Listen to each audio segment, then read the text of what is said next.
Everyone, हम last के कुछ लेक्चर से आपके कुछ मतलब इलेक्ट्रोकेमिस्ट्री के कुछ टर्म्स को हमने पढ़ा, जिसमें हमने इलेक्ट्रोकेमिकल सेल के बारे में डिस्कस किया और उसके बाद हमने इलेक्ट्रोलिटिक सेल के बारे में डिस्कस किया। इन दोनों के बारे में या जो भी हमने टर्म्स अभी तक पढ़ी हैं उन सभी को मुझे एक्सप्लेन करने के लिए ना आपका एक फिगर को रिप्रेजेंट करना बहुत जरूरी हो रहा था। जैसे मैंने आपको कोई भी जैसे सेल के बारे में एक्सप्लेन किया, पहले मैंने इलेक्ट्रोकेमिकल सेल के बारे में एक्सप्लेन किया, फिर उसके बाद हमने डैनियल सेल के बारे में एक्सप्लेन किया, फिर हमने इलेक्ट्रोलिटिक सेल के बारे में एक्सप्लेन किया। तो उनमें ना डिफरेंस भी अगर मुझे समझाना है तो मुझे फिगर रिप्रेजेंटेशन की हेल्प से समझाना पड़ रहा था, और शायद मैं आपको वर्बली उन्हीं चीजों को एक्सप्लेन करती तो आपको समझ भी नहीं आता। तो आपने ये देखा सभी टॉपिक्स में जो भी अभी तक हमने किए हैं, जब तक आपके सामने फिगर के फॉर्म में रिप्रेजेंट नहीं किया जाता कोई भी टर्म, तब तक आपको शायद वो इजीली अंडरस्टैंड नहीं कर पाते उस चीज को। तो अब हमें कुछ ऐसा तरीका देखना है कि अगर हम किसी सेल के बारे में बात कर रहे हैं तो हमें उसको बार बार ड्रॉ करके ना दिखाना पड़े, हम जस्ट उसको एक सिंपल सी रिप्रेजेंटेशन की हेल्प से हम किस तरह से डिस्क्राइब कर सकते हैं। तो आपका टॉपिक आपका आज क्या रहेगा? Representation of electrochemical cell. कि किसी भी इलेक्ट्रोकेमिकल सेल को अगर आपको रिप्रेजेंट करना है या किसी को एक्सप्लेन करना है तो आप उसको फिगर की हेल्प से एक्सप्लेन ना करो या उसकी डिटेल्ड एक्सप्लेनेशन आप देने ना बैठो, उसको आप डायरेक्ट किसी तरह से किसी शॉर्ट फॉर्म में अगर आप रिप्रेजेंट कर पाते हो तो उसके बारे में आज आपको बात करनी है। इलेक्ट्रोकेमिकल सेल होता क्या है वो चीज मैं आपको पूरा एक्सप्लेन कर चुकी हूँ, हर पॉइंट को हम उसके डिस्कस कर चुके हैं। बट आज उस इलेक्ट्रोकेमिकल सेल को रिप्रेजेंट कैसे किया जाएगा शॉर्ट टर्म्स में, हम उसको कैसे एक्सप्लेन कर सकते हैं, हमें पूरी की पूरी वो पूरी इंफॉर्मेशन जो आपका वो टॉपिक रहा था ना इलेक्ट्रोकेमिकल सेल को जो हमने एक्सप्लेन किया था, काफी लंबा लेक्चर रहा था, हमें पूरा इस तरह से एक्सप्लेन ना करना पड़े। अगर आपसे कोई भी एग्जाम्पल देता है, मतलब एग्जाम्पल के फॉर्म में एक्सप्लेन करने के लिए कहता है, तो आप बहुत शॉर्ट टर्म्स में एक्सप्लेन कर सकते हो। तो स्टार्ट करते हैं। पहले हम थोड़ा सा इलेक्ट्रोकेमिकल सेल को ही रिवाइज कर लेते हैं ताकि आपको थोड़ा सा टर्म्स याद आए वहां की और आप इजीली उस चीज को वहां से कैच कर पाओ। तो अगर हम इलेक्ट्रोकेमिकल सेल की बात करें तो याद कीजिए हमारा इलेक्ट्रोकेमिकल सेल किसको बोला जाता था, जो कि हमारी अगर डेफिनेशन पूछ रहे हैं हमसे तो वो तो हमारी डेफिनेशन तो यही रहेगी कि जो भी हमारा सेल केमिकल एनर्जी को इलेक्ट्रिकल एनर्जी में कन्वर्ट कर देता है वो सेल हमारा इलेक्ट्रोकेमिकल सेल होता है। अगर आपसे वन लाइन में कोई भी स्टेटमेंट पूछ रहा है तो वो तो हमारी स्टेटमेंट तो यही रहेगी, जो भी सेल हमारा केमिकल एनर्जी को इलेक्ट्रिकल एनर्जी में कन्वर्ट कर रहा है वो आपका इलेक्ट्रोकेमिकल सेल होगा। बट अगर आपसे रिप्रेजेंटेशन की फॉर्म में पूछे या पूरी डिटेल्ड एक्सप्लेनेशन आपसे पूछता है और सेटअप पूछता है कि किस तरह से सेटअप होता है उसका, तो सेटअप की जब आप बात करोगे तो हमने कैसे एक्सप्लेन किया था, वहां पर हमने बात की थी कि कोई भी इलेक्ट्रोकेमिकल सेल है तो उसको हमें रिप्रेजेंट करने के लिए या उसकी एक्सप्लेनेशन देने के लिए या उसको सेटअप करने के लिए हमें किन्हीं दो कंटेनर्स की हेल्प लेनी होती है, जिसमें कि एक कंटेनर में हम रफली ड्रॉ कर रही हूँ, पूरा एक्सप्लेन हम कर ही चुके हैं पहले। दो कंटेनर की हेल्प लेनी होती है जिसमें कि एक तरफ हमारी ऑक्सीडेशन होगी, एक तरफ हमारी ऑक्सीडेशन होती थी और हमारी राइट हैंड साइड में हमारी रिडक्शन होती थी। इलेक्ट्रोकेमिकल सेल और इलेक्ट्रोलिटिक सेल में कंफ्यूज नहीं होना है। लास्ट लेक्चर आपका इलेक्ट्रोलिटिक सेल का था, वो चीज अलग है, इलेक्ट्रोकेमिकल सेल अलग है, दोनों को एक्सप्लेन कर चुके हैं। हम बात रिप्रेजेंटेशन किसकी कर रहे हैं, इलेक्ट्रोकेमिकल सेल के रिप्रेजेंटेशन की बात कर रहे हैं। और हमारे सिलेबस में इस बार पूरा जो एक्सप्लेन या फिर यू का वो डिटेल जो स्टडी है वो हमारी इलेक्ट्रोकेमिकल सेल की है। इलेक्ट्रोलिटिक को आपको लास्ट में एक्सप्लेन करना है। अभी जो हम डिस्कस मतलब जो भी टॉपिक कंटिन्यू करने वाले हैं पहले, वो हम पहले इलेक्ट्रोकेमिकल सेल को डिस्कस करेंगे, उसके बाद हम इलेक्ट्रोलिटिक पे आएंगे। मैंने आपको जस्ट इसलिए दोनों को मतलब एक तरह से रिप्रेजेंट किया है, इसलिए एक्सप्लेन किया है आपको, ताकि आप डिफरेंस समझ के चलो, एकदम से आपके सामने नई चीज ना आए। हमने अभी आपको बता दिया है कि दो तरह के सेल होते हैं, इलेक्ट्रोलिटिक भी और इलेक्ट्रोकेमिकल भी, दोनों में डिफरेंस आप समझ चुके हो।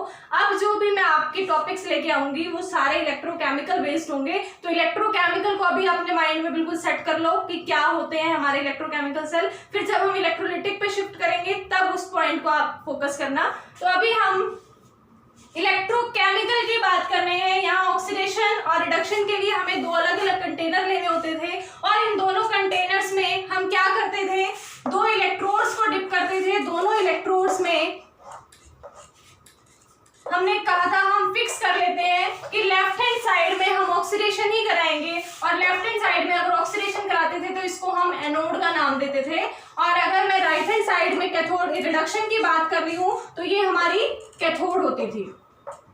ठीक है, इसको फिर हम किसी बैटरी की हेल्प से कनेक्ट करते थे। कनेक्ट करने के बाद इसमें हमारा एक इलेक्ट्रोलिटिक सॉल्यूशन होता था, इसमें हमारा दूसरा इलेक्ट्रोलिटिक सॉल्यूशन होता था, और जो हमने एग्जांपल लिया था जिंक कॉपर सेल का, वही एग्जांपल अभी भी ले लेते हैं। जिंक इलेक्ट्रोड है अगर हमारी ये, अगर मींस हमारा यहाँ पर zinc as a anode behave कर रहा है, तो उसको हमने सॉल्यूशन में किस में डिप किया था, जिंक सल्फेट सॉल्यूशन में। और फिर अगर मैंने ये कॉपर इलेक्ट्रोड ली है तो इसको मैंने कॉपर सल्फेट सॉल्यूशन में डिप किया था, और ये मेरी एज अ कैथोड बिहेव करेगी और ये मेरी एज अ एनोड बिहेव करती थी। फिर इसके बाद हम इलेक्ट्रोन्यूट्रलिटी के कंसेप्ट की बात करते थे, और इलेक्ट्रोन्यूट्रलिटी मेंटेन करने के लिए हम यहाँ पर एक सॉल्ट ब्रिज लगाया करते थे। ऐसे ही करते थे ना, यहाँ पर एक सॉल्ट ब्रिज लगाकर उसकी हेल्प से हम यहाँ पर इलेक्ट्रोन्यूट्रलिटी मेंटेन करते थे, और उस इलेक्ट्रोन्यूट्रलिटी की वजह से ही हमारा जो सेल है वो इजीली वर्क कर पाता था। अब ये देखो, हमें ये पता है कि कोई भी सेल सेटअप करने के लिए दो चीजों की मस्ट रिक्वायरमेंट होती है, इलेक्ट्रोड्स की और इलेक्ट्रोलाइट्स की। और इलेक्ट्रोड और इलेक्ट्रोलाइट जो है वो हमने अलग अलग बीकर में अगर लिए हैं, तो जो मतलब जिस भी मेटल की हम इलेक्ट्रोड लेते हैं तो मोस्ट ऑफ द केसेस में उसी का हम इलेक्ट्रोलाइटिक सॉल्यूशन ले लेते हैं। जैसे हमने जिंक इलेक्ट्रोड ली तो जिंक सल्फेट का इलेक्ट्रोलाइटिक सॉल्यूशन लिया, कॉपर इलेक्ट्रोड ली तो कॉपर सल्फेट का हमने इलेक्ट्रोलाइटिक सॉल्यूशन लिया, और यहाँ ऑक्सीडेशन होती थी, यहाँ रिडक्शन होती थी, means loss of electron oxidation के केस में, और रिडक्शन के केस में गेन ऑफ इलेक्ट्रॉन था। और फिर उसके बाद मैं बहुत स्पीड में इस चीजों को रिवाइज कर रही हूँ क्योंकि हम ये ऑलरेडी कर चुके हैं, तो इसीलिए कंफ्यूज नहीं होना है। तो ये अगर आपको अभी भी समझ नहीं आ रहा है तो अपने पिछले लेक्चर से देख लेना, तभी आपको ये समझ आएगा, क्योंकि मैं तो यहाँ कोई एक्सप्लेनेशन तो दे ही नहीं रही, जस्ट हमने जो चीजें की हैं वही चीजें रिपीट कर रही हूँ ताकि आप इजीली रिलेट कर पाओ। तो यहाँ ऑक्सीडेशन और रिडक्शन के बाद हम क्या देखते थे, इसमें लॉस ऑफ इलेक्ट्रॉन, इसमें हमारा गेन ऑफ इलेक्ट्रॉन होता था, gain of electron. Loss of electron किसका होता था, कौन इलेक्ट्रॉन लूज करता था, Zn हमारा कन्वर्ट होता था Zn2 पॉजिटिव आयन में और 2 इलेक्ट्रॉन्स को लूज करता था, ऐसे ही रिप्रेजेंटेशन थी ना।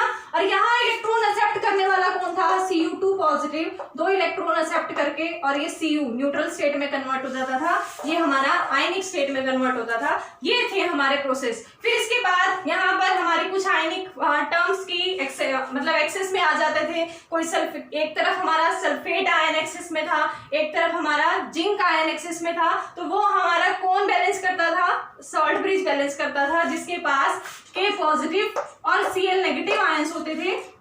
Cl नेगेटिव आयन इधर शिफ्ट हो जाते थे और K पॉजिटिव आयन इधर शिफ्ट हो जाते थे, और इलेक्ट्रोन्यूट्रलिटी हमारी मेंटेन रहती थी। तो ये किया था हमने इलेक्ट्रोकेमिकल सेल के बारे में। तो हमने थोड़ा सा 5 मिनट में ये पूरा एक्सप्लेन कर दिया है अभी के लिए। तो अब इसमें मैंने देखो एक्सप्लेन करना चाहा आपको, तो मुझे सारा बताना पड़ा। पहले मैं जब तक ये ड्रॉ नहीं करती और मैं वर्बली इसको बोलती चली जाती, तो आप में से शायद कुछ एक बच्चे कैच नहीं कर पाते कि मैं क्या चीज बोल रही हूँ। बट अगर मैंने आपको यहाँ पर सामने ड्रॉ करके और पूरा एक्सप्लेन करके बता दिया कि यहाँ ऑक्सीडेशन, यहाँ रिडक्शन, किसका ऑक्सीडेशन किसका रिडक्शन हुआ, किसने इलेक्ट्रॉन लूज किए, किसने इलेक्ट्रॉन गेन किए, वो चीजें बताई, तो आप इजिली कैच कर पाए, और यहाँ से सॉल्ट ब्रिज का काम भी आप इजिली समझ पाए क्योंकि आपके पास इंफॉर्मेशन तो थी। बट ये देखना था कि मैं वो चीजें ही रिपीट कर रही हूँ या नहीं, ठीक है, यही हुआ था ना। बट हमें ऐसा कोई मेथड चाहिए ही नहीं कि हमें इतना डीपली एक्सप्लेन करना पड़े, ऐसा कुछ नहीं चाहिए। हमें सिंपल नोटेशन चाहिए, उस सिंपल नोटेशन के लिए ही आज का हमारी क्लास रहेगी। तो उसमें हमें क्या करना है, एक चीज और देख लो, यहाँ इलेक्ट्रॉन लूज होता था ना, इलेक्ट्रॉन लूज होने के बाद इलेक्ट्रॉन ट्रांसफर करता था एनोड से कैथोड की तरफ, और यहाँ जिस डायरेक्शन में इलेक्ट्रॉन हमारा शिफ्ट होता था उससे ऑपोजिट डायरेक्शन में हमारा कौन पास होता था, करंट। ये चीजें थी। अब हम नोटेशन की बात करते हैं। नोटेशन में ये देखो, पहले हमारे सामने है क्या क्या, एक बीकर, दूसरा बीकर। एक बीकर में ऑक्सीडेशन हो रही है, एक बीकर में रिडक्शन हो रही है, दोनों सेपरेट चल रहे हैं। अगर हमें इनको रिप्रेजेंट करना है तो सबसे पहला रूल, एक तरह से कह लो कि सबसे पहला रूल रिप्रेजेंटेशन का ये रहेगा, नोट करते जाना बेशक अपना साथ साथ।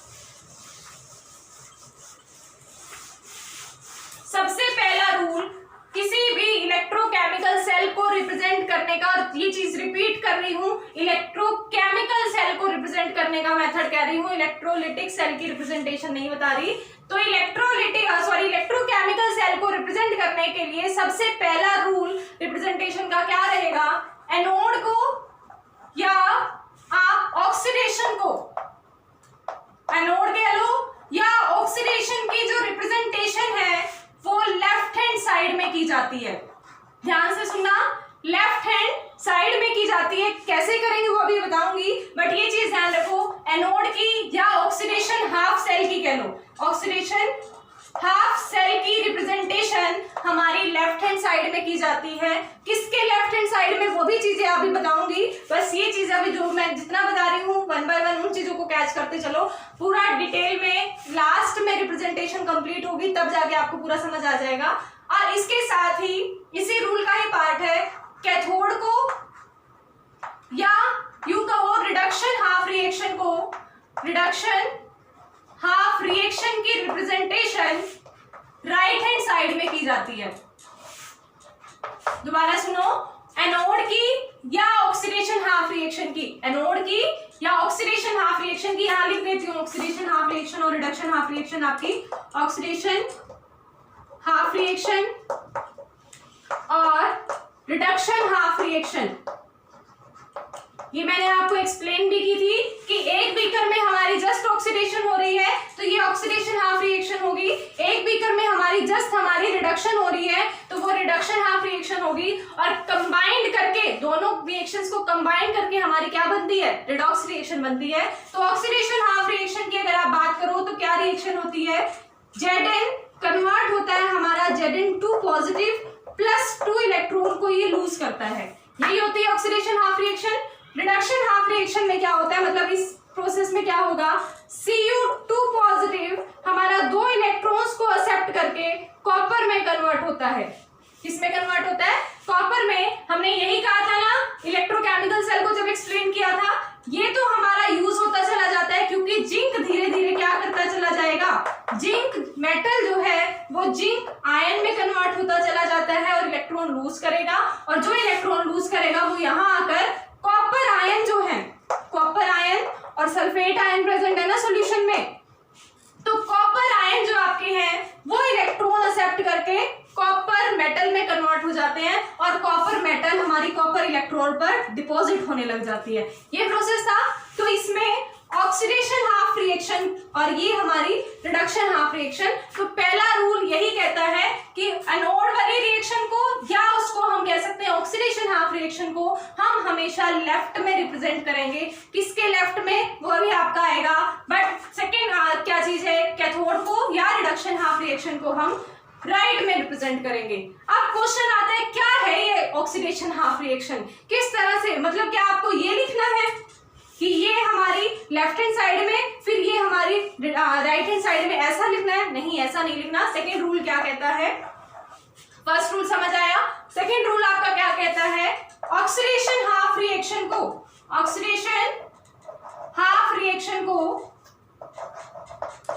रिप्रेजेंट करने का मेथड होता है, ध्यान से सुनना ये चीज, ऑक्सीडेशन हाफ रिएक्शन को रिप्रेजेंट करने का मेथड होता है पहले मेटल का नाम, मेटल का नाम मतलब जिस मेटल की आपकी इलेक्ट्रोड बनी हुई है उस मेटल का नाम, फिर उसके बाद हम लिखेंगे, उसके बाद आफ्टर दैट मेटल आयन का नाम, मेटल आयन का नाम, ध्यान से सुनो, पहले मेटल का नाम फिर मेटल आयन का नाम, और इनको एक स्लैश की हेल्प से डिफरेंशिएट करेंगे। ध्यान से सुन लो दोबारा कि हमारा ऑक्सीडेशन हाफ रिएक्शन की रिप्रेजेंटेशन, अभी सिर्फ इस वाले पोर्शन की बात कर रही हूँ, एनोड ऑक्सीडेशन हाफ रिएक्शन, और लेफ्ट में लिखा जाएगा, लेफ्ट में लिखा क्या जाएगा, ऑक्सीडेशन हाफ रिएक्शन। और ऑक्सीडेशन हाफ रिएक्शन को कैसे लिखते हैं, पहले मेटल का नाम जिसकी भी ऑक्सीडेशन हो रही है, पहले उस मेटल का नाम और फिर उसके मेटल आयन का नाम। देखो मेटल से मेटल आयन बन रहे हैं, मेटल से मेटल आयन बन रहे हैं, तो पहले मेटल का नाम फिर मेटल आयन का नाम और उन दोनों के बीच में आपको स्लैश लगाना है। तो इसका मतलब इसकी रिप्रेजेंटेशन कैसे होगी, यहाँ पर पहले मेटल का नाम मीन्स जिंक का नाम, फिर उसके बाद जिंक आयन का नाम, Zn 2 पॉजिटिव और इनके बीच में स्लैश लगाना है। तो ये रिप्रेजेंटेशन हुई आपकी ऑक्सीडेशन हाफ रिएक्शन की।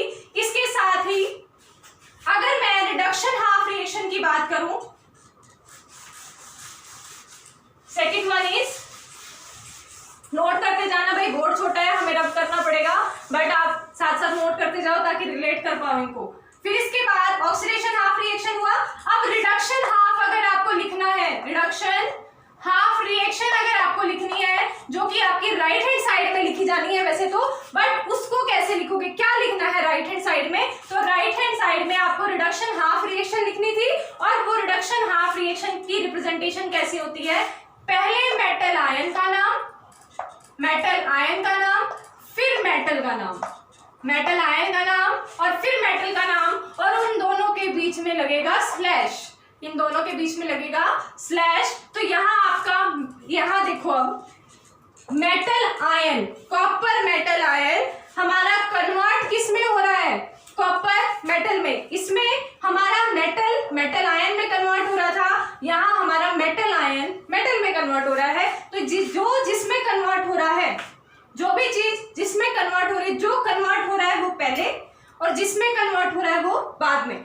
कौन कन्वर्ट हो रहा है? पहले मेटल कन्वर्ट हो रहा है मेटल आयन में, तो मेटल पहले लिखेंगे, मेटल आयन बाद में लिखेंगे। दूसरा यहाँ पर मेटल आयन कन्वर्ट हो रहा है मेटल में, तो मेटल आयन पहले और मेटल हमारा बाद में। तो मेटल आयन कौन है? Cu2 पॉजिटिव, और किस में कन्वर्ट हो रहा है? कॉपर में, और इन दोनों को डिफरेंशिएट करेंगे एक स्लैश की हेल्प से। तो राइट हैंड साइड में आपको ये लिखना है और लेफ्ट हैंड साइड में आपको ये लिखना है। अब इसके बाद एक थर्ड पॉइंट और, या थर्ड क्या, इसी का पॉइंट कह लो, एक सेकेंड, इसी का पॉइंट अगर हम कहें तो यहाँ पर एक ना, देखो ये तो हो गया हमारा ऑक्सीडेशन हाफ रिएक्शन की रिप्रेजेंटेशन, ऑक्सीडेशन हाफ रिएक्शन की रिप्रेजेंटेशन जो कि हमने जिंक 2 पॉजिटिव आयन की फॉर्म में लिखनी है, जो कि लेफ्ट हैंड साइड में लिखी जाएगी। इसको हम राइट हैंड साइड में लिखेंगे, बट क्या होता है इसकी ना, ये हमें कंप्लीट इंफॉर्मेशन नहीं देता। कंप्लीट इन द सेंस कि अगर हमें इसकी और भी इंफॉर्मेशन चाहिए ना, तो उसके लिए हम क्या लिख सकते हैं, जो हमारे इलेक्ट्रोलाइटिक सॉल्यूशन है ना, इलेक्ट्रोलाइटिक सॉल्यूशन कौन है? जिंक सल्फेट और कॉपर सल्फेट। तो इनकी हम अगर कॉन्सेंट्रेशन भी साथ में बता दें, तो वो इसके साथ साथ, ये तो बताएगा ही, देखो इस तरह से कहीं पर भी लिखा हुआ है, तो हम जस्ट देख के ही बता सकते हैं मेटल आयन मेटल में कन्वर्ट हो रहा है, मींस ऑक्सीडेशन, सॉरी रिडक्शन की बात हो रही है। मेटल आयन में कन्वर्ट हो रहा है, तो इसका मतलब ऑक्सीडेशन की बात हो रही है। अब मतलब मैं आपके सामने कभी भी ये लिख दूं कि A2 पॉजिटिव में कन्वर्ट हो गया, बताओ इसका ऑक्सीडेशन हुआ है या रिडक्शन हुआ है? आपको पता है मेटल पहले लिखा है, मेटल आयन बाद में लिखा है, इसका मतलब यहाँ पर तो ऑक्सीडेशन की बात हो रही है। मैं आपको कहूँ B2 पॉजिटिव B में कन्वर्ट हो गया, तो मेटल आयन पहले लिखा हुआ है और मेटल बाद में लिखा हुआ है, दैट मीन्स यहाँ पर आपका रिडक्शन हो रहा है। और वैसे देखा जाए तो ये भी कोई कंपल्सरी कंडीशन नहीं है कि मेटल आयन लिखा हो, मेटल आयन लिखा हो। अगर आपका मेटल आयन पर नेगेटिव चार्ज आ जाता है, जो कि आता नहीं है, रेयरली ही ऐसा केस होगा कि आपका कभी नेगेटिव चार्ज आएगा, पर कुछ केसेस में अगर आ जाता है तब ये रिप्रेजेंटेशन उल्टी हो जाती है, और जो कि आपके सिलेबस में नहीं है। इतने डिटेल एग्जांपल्स जो हैं आपके सिलेबस में नहीं है, तो आप यहीं से ये चीज रिलेट कर सकते हो कि मेटल से मेटल आयन फॉर्म में लिखा हुआ है, दैट मीन्स ऑक्सीडेशन की बात हो रही है, और मेटल आयन टू मेटल की बात कर रहा है, दैट मीन्स वहां पर रिडक्शन की बात हो रही है। अब बात करते हैं, दोबारा से उसी पर आते हैं, इलेक्ट्रोलाइटिक सॉल्यूशन कह रही थी मैं। इलेक्ट्रोलाइटिक सॉल्यूशन की कॉन्सेंट्रेशन होती है कोई ना कोई, मतलब हर सॉल्यूशन अपनी कोई कॉन्सेंट्रेशन रखता है। तो अगर आप इसकी साथ में कॉन्सेंट्रेशन भी बता दो, इलेक्ट्रोलाइटिक सॉल्यूशन की कॉन्सेंट्रेशन भी अगर आप रिप्रेजेंट कर देते हो, तो आपका ये एक डिटेल्ड एक्सप्लेनेशन हो जाएगी या मोर इंफॉर्मेटिव हो जाएगा आपके लिए यही रिप्रेजेंटेशन। कैसे? सपोज कीजिए जो ये आपके सॉल्यूशन है वो 1 मोलर सॉल्यूशन है, 1 मोलर सॉल्यूशन है, ये भी आपका, ये मान लो 2 नॉर्मल सॉल्यूशन है, कुछ भी कह सकते हो, मोलर फॉर्म में भी हो सकता है, नॉर्मल फॉर्म में भी हो सकती है आपकी कॉन्सेंट्रेशन, तो आप मोलर की फॉर्म में ही ले लो अभी तो दोनों। ये मान लो 2 मोलर सॉल्यूशन है और ये आपका 1 मोलर सॉल्यूशन है। तो इसमें अगर आपको रिप्रेजेंट करनी है, मतलब कॉन्सेंट्रेशन भी बतानी है, जो आपका इलेक्ट्रोलाइटिक सॉल्यूशन है उसकी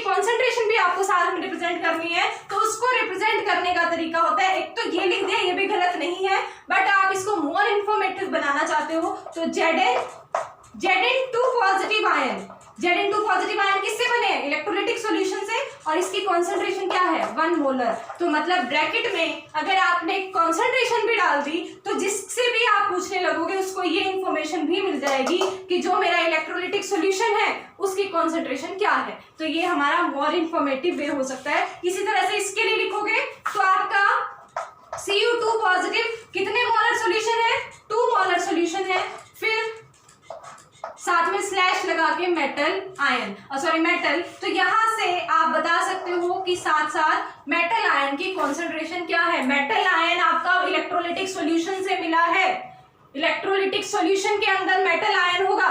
अगर मेटल आयन की बात हो रही है, दोबारा मतलब इस चीज पर फोर्स डालिए कि भाई आयन की अगर बात हो रही है तो वो इलेक्ट्रोलिटिक सॉल्यूशन के अंदर होगा, और अगर इलेक्ट्रोलिटिक सॉल्यूशन के अंदर होगा तो आप उसको मेटल आयन को इलेक्ट्रोलिटिक फॉर्म में ही रिप्रेजेंट करोगे उसकी कॉन्सेंट्रेशन को। तो ये आपका हो गया रिप्रेजेंट करने का तरीका ऑक्सीडेशन हाफ रिएक्शन या रिडक्शन हाफ रिएक्शन को।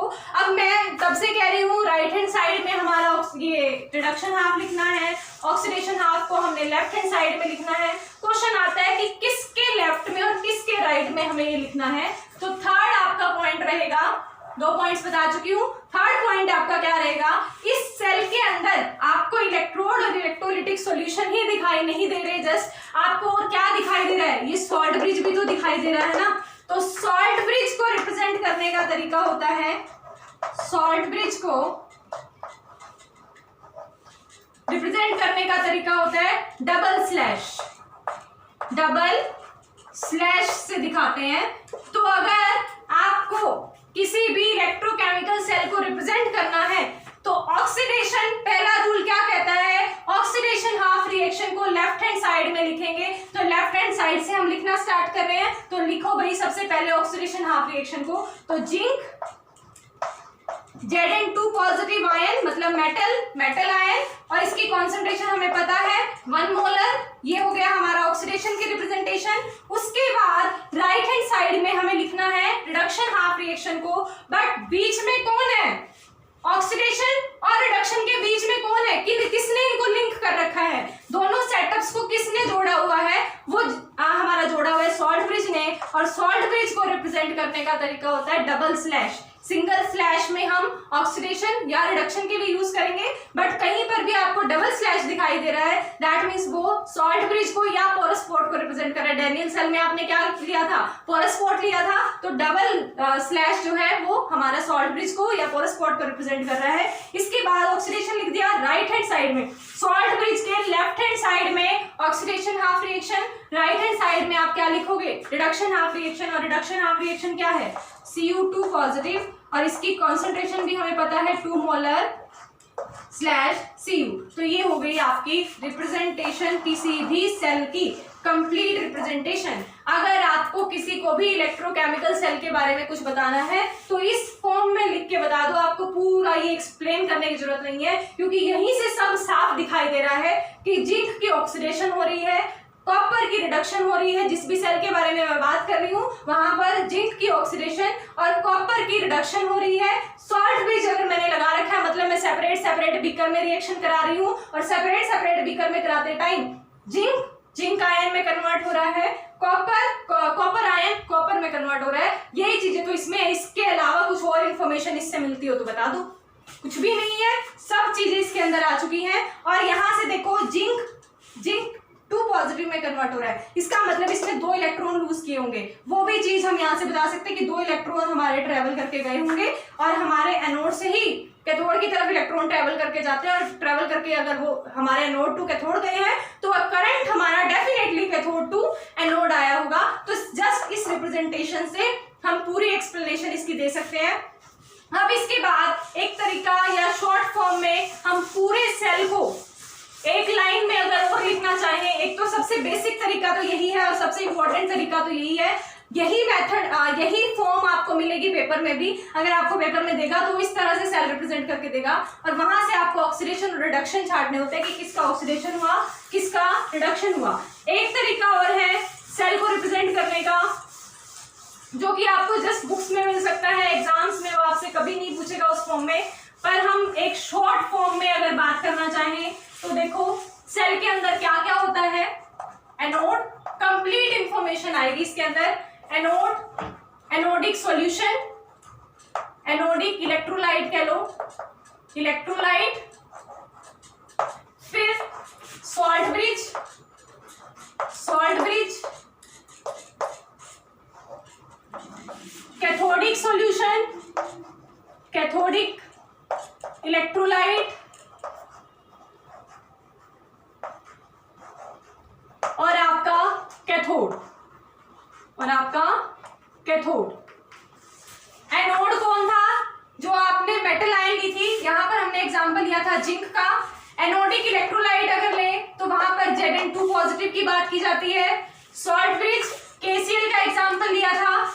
कैथोडिक इलेक्ट्रोलाइट अगर हम बात करें तो वो कौन था, Cu2 पॉजिटिव, और कैथोड पे हमने किसको लिया था, कॉपर को। ठीक है, अब यहाँ पर हमारी क्या होती है, ऑक्सीडेशन, यहाँ क्या होती है, ऑक्सीडेशन, और इसमें क्या होती है यहाँ पर आपकी reduction, reduction.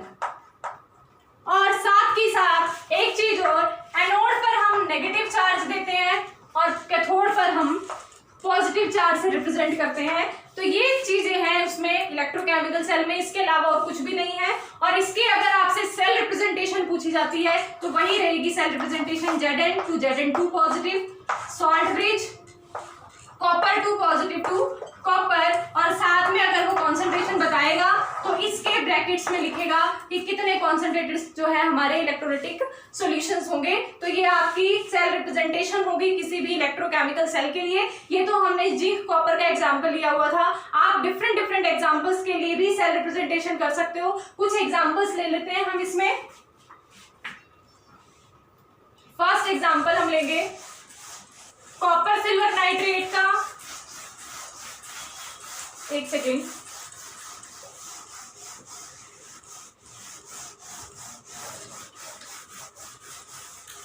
First example, basic से एग्जांपल्स ले लेते हैं जो जनरली हमें देखने को मिलते हैं।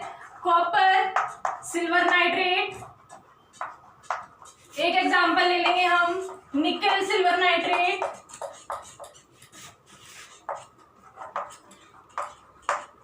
एक एग्जांपल हम लेंगे जिंक हाइड्रोक्लोरिक सेल। तो 3 सेल्स के हम एग्जांपल लेके उनकी सेल रिप्रेजेंटेशन की बात कर लेते हैं, और इसी में से ही आपके बेसिक से मतलब जनरली आपके सामने यही एग्जांपल्स देखने को मिलते हैं। तो फर्स्टली हम बात करते हैं कॉपर सिल्वर नाइट्रेट की। अब देखो कॉपर सिल्वर नाइट्रेट का मीनिंग क्या है, कॉपर और सिल्वर 2 तरह की इलेक्ट्रोड आपके सॉल्यूशन में है, और वहां पर आपने सिल्वर नाइट्रेट का सॉल्यूशन लिया होगा। दैट मींस कॉपर पर हमारी ऑक्सीडेशन हो रही होगी और रिडक्शन हमारी सिल्वर की हो रही होगी। किसकी रिडक्शन हो रही होगी, सिल्वर की। क्या होता है बेसिकली, देखो आपके सामने कॉपर और सिल्वर 2 तरह की इलेक्ट्रोड्स हैं। इसमें से एक की टेंडेंसी होती है इलेक्ट्रॉन लूज करने की, एक की टेंडेंसी होगी इलेक्ट्रॉन गेन करने की। तो जिसकी टेंडेंसी इलेक्ट्रॉन लूज करने की है उसकी हो जाएगा ऑक्सीडेशन, और जिसका इलेक्ट्रॉन एक्सेप्ट करने की टेंडेंसी है उसका हो जाता है आपका रिडक्शन। तो यहाँ दोनों के कंपैरिजन में चेक किया जाता है। आप मतलब आप आगे देखोगे भी, इलेक्ट्रोकेमिकल सीरीज आपके सामने आएगी, वहां से आप बहुत इजीली रिलेट कर पाओगे कि किसकी टेंडेंसी इलेक्ट्रॉन लूज करने की है, किसकी टेंडेंसी इलेक्ट्रॉन गेन करने की है। तो इसमें इस एग्जाम्पल पर्टिकुलर एग्जाम्पल में अगर आप बात करोगे तो इलेक्ट्रॉन इजीली लूज करेगा कॉपर और गेन करेगा आपका सिल्वर। तो अगर कॉपर लूज कर रहा है इलेक्ट्रॉन तो कॉपर कन्वर्ट होगा, ऑक्सीडेशन हाफ रिएक्शन भी बोल सकते हो आप। ऑक्सीडेशन हाफ रिएक्शन की बात अगर हम कर रहे हैं तो ऑक्सीडेशन हाफ रिएक्शन में क्या आएगा, कॉपर कन्वर्ट होगा Cu2 पॉजिटिव में +2 इलेक्ट्रॉन। इसके बाद सिल्वर इलेक्ट्रॉन एक्सेप्ट अगर करेगा तो आपको पता है सिल्वर एक ही इलेक्ट्रॉन एक्सेप्ट कर सकता है, तो आपका reduction half reaction, reduction half reaction की अगर आप बात करते हो तो Ag पॉजिटिव इलेक्ट्रॉन एक्सेप्ट करेंगे और यहाँ पर 2 इलेक्ट्रॉन लूज कर रहे हैं तो 2 Ag यूज हो जाएंगे, और यहाँ आपका क्या आ जाएगा +2 इलेक्ट्रॉन क्या प्रोवाइड करेगा हमें, Ag। तो अगर इसकी हम सेल रिप्रेजेंटेशन की बात करें तो हमें पहले क्या लिखना है, oxidation half reaction. Oxidation half reaction क्या है, कॉपर टू कॉपर 2 पॉजिटिव, फिर उसके बाद हमें सॉल्ट ब्रिज लगाना है। सॉल्ट ब्रिज लगाने के बाद हमें क्या करना है, रिडक्शन हाफ रिएक्शन को, और रिडक्शन हाफ रिएक्शन में पहले मेटल आयन, फिर उसके बाद हम क्या लिखते हैं, मेटल। तो ये आपकी सेल की रिप्रेजेंटेशन हो गई, किसकी, कॉपर सिल्वर नाइट्रेट सेल के लिए। अब इसी तरह से अगर हम निकेल की बात करते हैं तो निकेल की टेंडेंसी होती है इलेक्ट्रॉन लूज करने की एज कंपेयर टू सिल्वर, तो निकेल हमारा ऑक्सीडेशन करा जाएगा और सिल्वर की हमारी यहाँ पर रिडक्शन होगी। तो ऑक्सीडेशन हाफ रिएक्शन लिखें, oxidation half reaction for nickel, तो आपकी क्या आ जाएगी, वही सेम रिएक्शन, निकेल चेंज हो जाएगा, निकेल 2 पॉजिटिव प्लस 2 इलेक्ट्रॉन, और रिडक्शन हाफ रिएक्शन क्या रहेगी, रिडक्शन हाफ रिएक्शन ये हमारी क्या रहेगी, फिर से 2 Ag पॉजिटिव यूज हो जाएंगे, क्योंकि यहाँ भी इलेक्ट्रॉन कितने लूज हो रहे हैं, 2 इलेक्ट्रॉन लूज हो रहे हैं। तो इसके बाद प्लस 2 इलेक्ट्रॉन ये किस में कन्वर्ट होगा, Ag में। फिर इसके लिए अगर हम सेल रिप्रेजेंटेशन की बात करें तो वो क्या आएगा, निकेल 2 पॉजिटिव, क्योंकि ऑक्सीडेशन में क्या करते हैं, पहले मेटल फिर मेटल आयन, फिर इसके बाद हम सॉल्ट ब्रिज के बाद रिडक्शन हाफ रिएक्शन में पहले मेटल आयन फिर हमारा मेटल। तो अब आप लोग कंफ्यूज हो रहे होंगे कि हमें कैसे पता चलेगा कि किसकी ऑक्सीडेशन करानी है और किसकी रिडक्शन। कंफ्यूज मत हो, इससे आगे आपका टॉपिक आएगा इलेक्ट्रोकेमिकल सीरीज, वहां से बिल्कुल इजीली आप बता पाओगे, जो आपका इलेक्ट्रोकेमिकल सीरीज मतलब उसके बेसिस पर आप बता पाओगे कि किसका ऑक्सीडेशन होगा, किसका रिडक्शन होगा, जिसका रिडक्शन पोटेंशियल ज्यादा होगा वहां पर बात करेंगे। अभी थोड़ा कंफ्यूज हो जाओगे, इसीलिए ज्यादा डिटेल में नहीं बताया मैंने, इसीलिए थोड़ा फास्टली इसको एक्सप्लेन कर दिया है, क्योंकि आपको समझ ही नहीं आएगा कि मैं क्यों ऑक्सीडेशन होगा, क्यों कह रही सिल्वर रिडक्शन होगा। तो वो आपको इलेक्ट्रोकेमिकल सीरीज से समझ, जिसका रिडक्शन पोटेंशियल ज्यादा होता है वो खुद को रिड्यूस करता है, उसका रिडक्शन हो जाता है, जिसका रिडक्शन कम होता है उसका ऑक्सीडेशन हो जाता है। तो वो चीजें आपको वहीं से समझ आएंगी, इसीलिए जस्ट अभी आप सेल रिप्रेजेंटेशन किया कैसे जाता है, अगर आपको ऑक्सीडेशन रिडक्शन का पता है तो वो चीजें मैं आपको जस्ट रिप्रेजेंट कर रही हूँ कि सेल रिप्रेजेंटेशन इस तरह से किया जाएगा। इस चीज में कंफ्यूज बिल्कुल भी मत होना, वहां से बिल्कुल इजीली समझ आ जाएगा आपको। अब आगे देखो, थर्ड एग्जांपल देखते हैं, zinc hydrochloric acid, zinc HCl cell के बारे में। यहां पर आपका जिंक का ऑक्सीडेशन और हाइड्रोजन का रिडक्शन होगा, जिंक का ऑक्सीडेशन और हाइड्रोजन का रिडक्शन होगा। यहां लिख रही हूं, एग्जांपल हम वही ले रहे हैं। ऑक्सीडेशन हाफ रिएक्शन की अगर हम बात करें, ऑक्सीडेशन हाफ रिएक्शन की, तो Zn आपका कन्वर्ट होगा Zn 2 पॉजिटिव प्लस 2 इलेक्ट्रॉन में, और रिडक्शन हाफ रिएक्शन की अगर आप बात करते हो, रिडक्शन हाफ रिएक्शन, तो यहाँ आपका H कन्वर्ट होगा, H पॉजिटिव जो है वो कन्वर्ट होगा, 2 इलेक्ट्रॉन यूज हो रहे हैं तो 2 इलेक्ट्रॉन्स प्लस 2 इलेक्ट्रॉन H2 हमें क्या प्रोवाइड करेगा, H2 क्या होता है, देखो इसने 2 इलेक्ट्रॉन लूज किए, जिंक ने तो 2 इलेक्ट्रॉन लूज कर दिए, बट हाइड्रोजन, एक सिंगल हाइड्रोजन तो एक ही इलेक्ट्रॉन ले सकता है ना, तो इसीलिए हम 2 H पॉजिटिव को यूज कर लेते हैं, और 2 H पॉजिटिव को यूज करके हमने यहाँ क्या बना दिया, H2। फिर इसके बाद अगर आप सेल रिप्रेजेंटेशन की बात करोगे तो Zn 2 पॉजिटिव, ये हमारी ऑक्सीडेशन हाफ रिएक्शन। फिर सॉल्ट ब्रिज के बाद क्या करते हैं, हमारा H पॉजिटिव या मेटल आयन, फिर उसके बाद हमारा जो मेटेलिक फॉर्म में या न्यूट्रल फॉर्म में जो कन्वर्ट हो रहा है हमारा सब्सटेंस वो लिखते हैं। तो ये सेल रिप्रेजेंटेशन हो गई हमारी Zn HCl की। तो यहाँ से आपका सेल रिप्रेजेंटेशन भी कंप्लीट हुआ। आई होप कि तीनों एग्जांपल से आपको क्लियर भी हो गया कि किस तरह से आपको रिप्रेजेंट करना है कोई भी सेल, और जस्ट इस रिप्रेजेंटेशन को आपके सामने दिया जाता है पेपर में, आपके सामने वो डायग्राम बना के नहीं देगा पूरा का पूरा, आपके सामने इस तरह से सेल रिप्रेजेंट किया जाएगा। अब आप सॉल्ट ब्रिज के लेफ्ट हैंड साइड वाले को समझना ऑक्सीडेशन है, इधर है दैट मीन्स रिडक्शन है, और वहां से ऑक्सीडेशन किसका हुआ है, कौन किस में कन्वर्ट हुआ है, यहाँ पर जिंक Zn 2 पॉजिटिव में कन्वर्ट हुआ, यहाँ पर H आयन जो है हमारे H2 में कन्वर्ट हुए। बिल्कुल इजीली अंडरस्टेबल होते हैं ये चीजें। तो आपका टॉपिक आज का यहीं पे कंप्लीट होता है, बाकी हम नेक्स्ट क्लास में करेंगे। आज के लिए थैंक यू।